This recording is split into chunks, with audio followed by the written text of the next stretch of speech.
gracious, slow to anger, abounding in steadfast love and faithfulness. That's the ESV translation.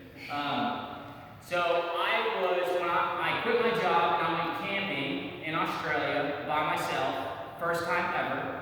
I had 2 loaves of bread, a thing of peanut butter, and water, and that was it. And I was going to go camping for 4 days. You didn't grow up as a pathfinder, my bad. Yes, I did not. So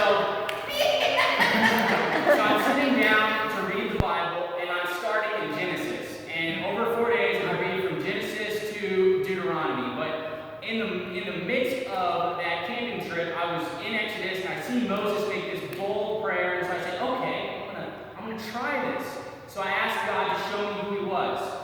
And I hadn't yet read the response. I was just going to stop and just pray for God to show me who he was. So I go to sleep that night, and I wake up, and all of a sudden there's something in my tent. And, I mean, when you start to count on one hand what could be in your tent that could kill you in Australia, you start to get a little concerned. And so when I get really nervous, my leg twitches, and so my leg twitched, and it threw up my phone, which was my flashlight, which made a loud thud, and I scared the kangaroo that was inside my tent. And so the kangaroo tore a hole in the side of my tent, trying to get out. And as I stepped out, there was a ton of other kangaroos. I guess they really liked the bread, apparently. And so I didn't really know what else to do, and so I stayed up until morning, just kind of waiting out the kangaroos. Well, so then I'm sitting in like a chair, and I'm kind of in between this giant tear in my tent, and I'm like, God, I didn't know if that was an answer to prayer, or if I don't know what to expect there. And I open my Bible and I read Exodus 34, and there I see who God says that he is. And shortly after, I kid you not, I have really bad luck with animals. This giant like lizard came out of the woods and started coming up to me.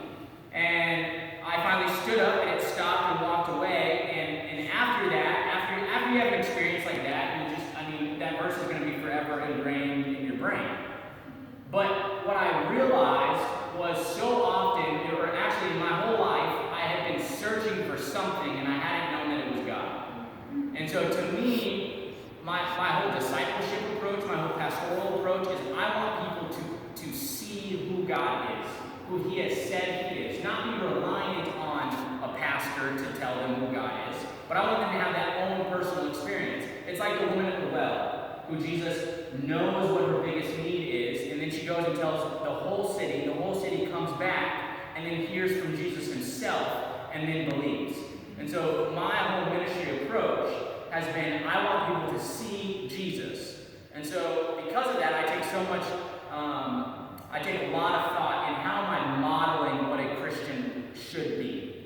Whether that's in my interactions with people, even when I'm tired, even when I'm burnt out from being extroverted and I need to introvert. Like, how do I model the goodness of who God showed himself to be? Because he said he was merciful, he said he was gracious, he said he was slow to anger, he said he was faithful. I mean, he gives himself 5 adjectives, right? And so that verse has influenced my ministry. It's my Bible verse that I hold on to